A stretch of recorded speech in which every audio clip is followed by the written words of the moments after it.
La meilleure série que vous n'avez peut-être jamais vue, partie 9, Boomtown.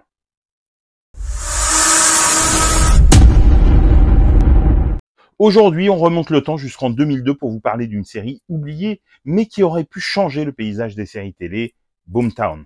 Boomtown, c'est son nom, et c'est sans doute l'une des meilleures séries policières que vous n'avez jamais vues. Créée par Graham Yost, à qui l'on devra plus tard Justified et The Americans, Boomtown s'ouvre comme une enquête classique dans la ville de Los Angeles, mais pas celle des palmiers et des clichés. C'est une ville éclatée, traversée par les drames quotidiens, meurtres, tragédies familiales, violences sociales. Chaque épisode dissèque un fait divers en le racontant à travers les regards croisés de plusieurs protagonistes. Flics, pompiers, procureurs, victimes, suspects, chacun a sa vérité, et chaque vérité éclaire l'histoire sous un angle nouveau. Cette approche narrative façon puzzle n'est pas juste un gimmick, elle sert une ambition rare à la télévision de l'époque, montrer la complexité morale du réel. Boomtown parle de justice, oui, mais aussi de mémoire, de deuil, de culpabilité, de pouvoir. Il n'y a pas de héros sans faille, pas de salaud sans blessure.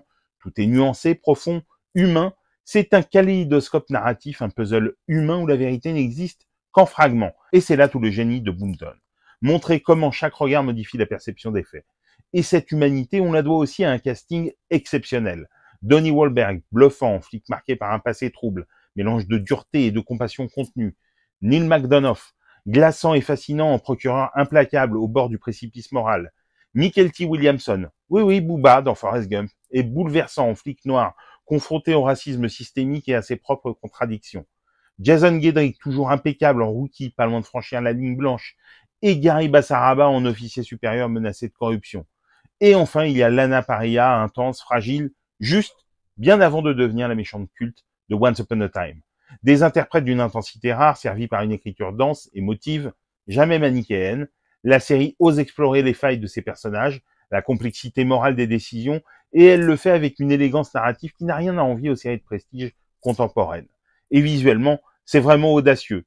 Flashback, montage parallèle, changement de perspective, travail sur la texture de l'image.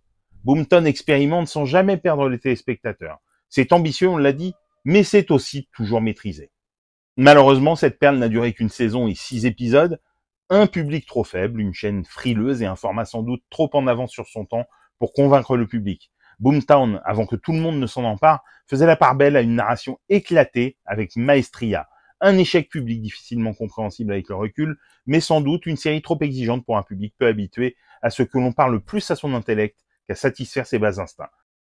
Alors si vous aimez les séries qui respectent votre intelligence, foncez, car il se pourrait bien que Boomtown soit peut-être la meilleure série que vous n'avez jamais vue.